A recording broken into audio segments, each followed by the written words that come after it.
Hey, what's good YouTube? It's Elliot here from Neanderthal Fitness, www.neanderthalfit.com, personal trainer, fitness instructor, YouTube fitness enthusiast. So, I've made it, everybody. I've arrived.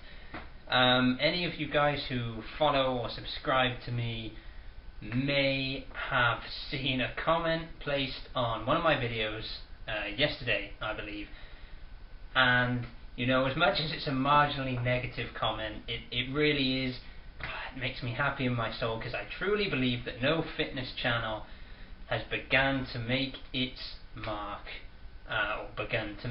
until this question has been asked at least once. So the comment was, I apologise friend, I'm going to have to leave you anonymous because I cannot remember the name, but I was asked, do you even lift, bro? So, you know, today's video is kind of to answer that and respond to that in a, you know, in a positive light, and also to kind of retouch on this 90-day challenge. So, okay, first things first, there was no Sunday video, and today's Wednesday, so there is a Wednesday video, but there were no daily 90-day updates, which I said there would be. So, what the hell happened, Elliot? Okay, so had a busy weekend. I ate shit food, and although I worked out on the Saturday, I didn't work out on the Sunday. And what day are we on today? We're today on Wednesday. Monday I worked out, Tuesday I didn't, Monday I ate okay, Tuesday I had some alcohol in the evening. Not good, people, not good. So I struggle with this, and this is where we're going to get into the do you even lift, bro, as well. I struggle to stick to anything. Like, I want to say I inherited it from my father, but I really can't blame him. Although he has a similar kind of personality, I'm sure it's my own shortcomings. But I will have a great idea and I'll go for it 100% passionately, strive towards that, and in, you know, as little as 2 days up to maybe a maximum of 6 months, I will just get bored. I will change my mind, I'll get a new wonderful idea, and I'll start to do that, and as a result, you know, my life kind of goes round in circles, and my physique does the same thing. So, do I even lift, bro? Yes, I do, but at the moment, not nearly as much as I should. And I openly admit I'm probably one of the smallest guys on YouTube or in the YouTube game doing the fitness channels. But one thing I do want to put out there straight away is that this was never intended as a bodybuilding type channel. There are some amazing bodybuilder type channels, there are some amazing powerlifting type channels, and frankly in their niche I wouldn't stand a chance at competing with them. You know, and nothing against what they do, because I love those channels, and those channels are what inspired me to do this.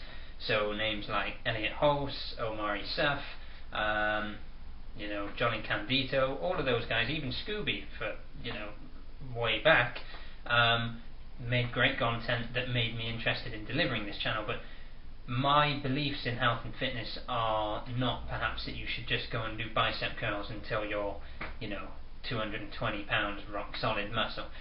That's not, that's not me, not what I shoot for. So my views on health and fitness are that one should be healthy and a balanced individual. So as much time as you spend doing your weights, you spend doing your cardio. And I don't necessarily just mean standing on an elliptical or a Stairmaster and boring yourself to death, but I do mean that, you know, you should work on your sprints, you should work on your distance run, you should work on your row, you should work on your body weight stuff, you should work on your resistance training, your heavy lifting, your light lifting, your endurance rep ranges, your strength rep ranges, you know, everything.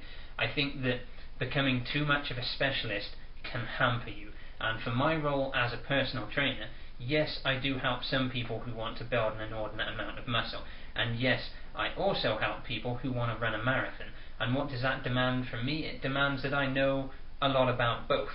And although you can learn a lot from reading books, you know, that there's some kind of, there comes a time when you need some circumstantial evidence, so some evidence That's probably not even the right word, but some evidence from in real life. So from your experience, how this works for you and for others.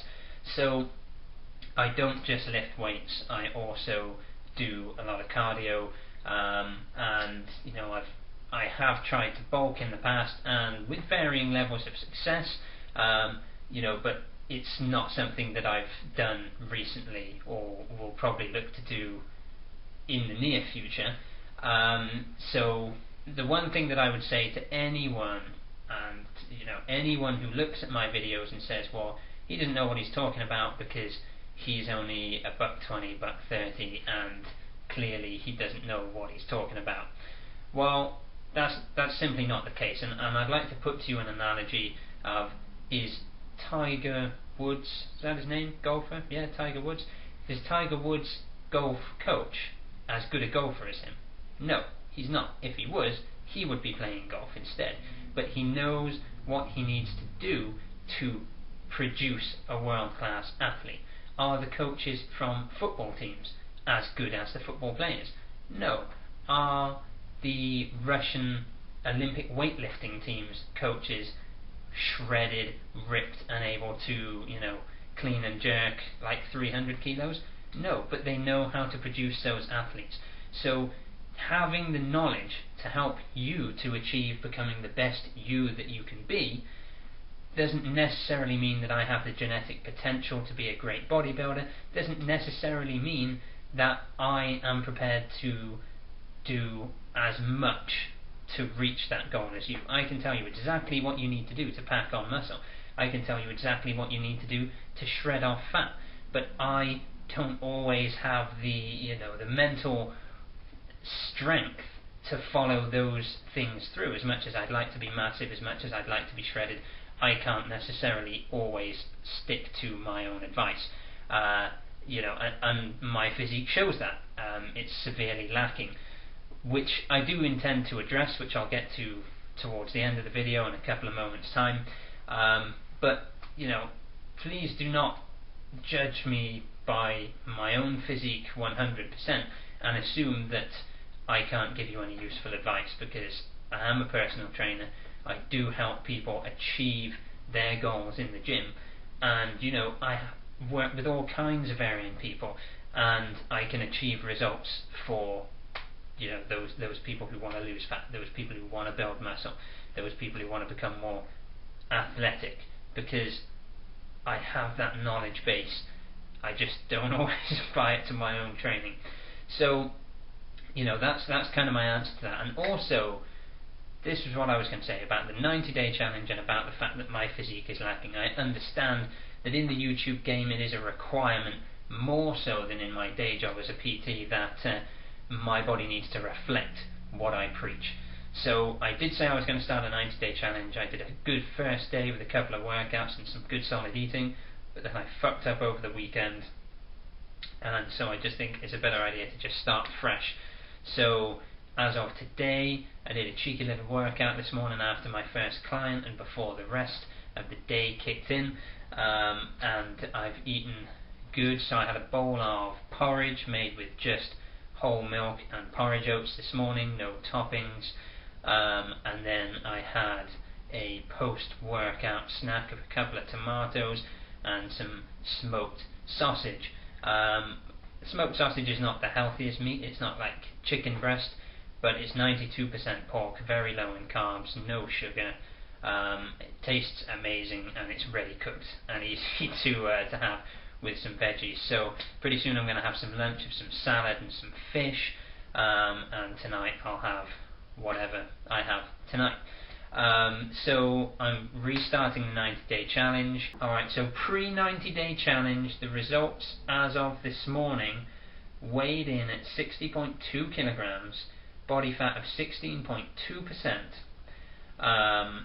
So that's actually much higher than I thought my body fat was, and it probably explains why my abs have vanished. So, I mean, pretty good results, that I know I can improve on quite a lot in 90 days. So The only other thing that came out of that, which a lot of you probably aren't even interested in, but I'm going to mention it, is visceral fat. Visceral fat is the fat that surrounds your internal organs. It's what's responsible for heart disease and strokes and all the nasty bad stuff like diabetes and all that happens to you.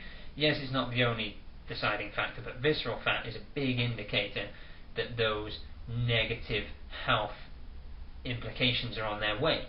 So my visceral fat reading was 4, which I think is really goddamn good.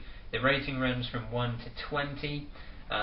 Anything of around 5, 6 is considered a pretty good score and nowhere near the danger level. So to have visceral fat level of 4 when for a long period of time I was eating a diet that was 90% fat, that's an exaggeration, but 60-70% of my calories were coming from fat when I was eating beef every day, drinking whole milk every day, eating whole eggs every day. A lot of my calories came from fat, and so, you know, if anything, that's an indicator that kind of the paleo diet is sort of on the right track. There's kind of my, again, circumstantial evidence, just based on what's happened to me, that eating a high fat diet, at least in the term of like just a couple of months, really is not going to impact on your health too negatively. So that's the video. Please like the video, subscribe to the channel, comment below with anything you want to see or any questions you have, and I'll get back to you. That's it. Peace out, Neanderthals.